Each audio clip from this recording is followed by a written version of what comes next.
एक छोटी सी बात पे हस्बैंड वाइफ आपस में झगड़ पड़े। गर्मियों की रात थी, दोनों चुपचाप अपनी अपनी जगह पर सो गए। आधी रात हुई तो हस्बैंड को काफी जोर की प्यास लगी, तो रूम से निकलकर पानी पीने किचन में चला गया। गिलास रखकर मुड़ा ही था कि उसने देखा कि उसकी वाइफ रूम के दरवाजे पर खड़ी गुस्से से उसकी तरफ देख रही है और बोली, आपने पानी खुद क्यों पिया?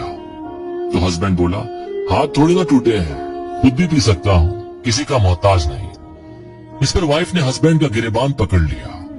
गिरेबान पकड़ा ही था कि उसके हाथ कांपने लगे, आंखें पानी से नम सुर्ख हो गई और गिड़गिड़ाते हुए बोले, एक बात गौर से सुन ले, लड़ाई झगड़ा अपनी जगह, लेकिन मैं अपना हक और खुशी छीनने नहीं दूंगी। आपको नहीं पता मुझे आपको पानी देते हुए कितनी खुशी होती है।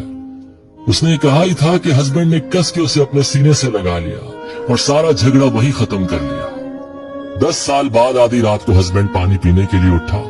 पानी पीकर पलटा तो इस बार रूम के दरवाजे पर कोई नहीं था, बल्कि दरवाजे पर लगी एक खूबसूरत तस्वीर उससे कह रही थी, मोहब्बत कभी नहीं मरती, खुद को अकेला ना समझिएगा, मैं आपके साथ थी और हमेशा आपके साथ रहूंगी। आंखों में आंसू लिए कांपते हाथों से उसने तस्वीर को उतारा और अपने सीने से लगाकर फूट फूट कर रोने लगा।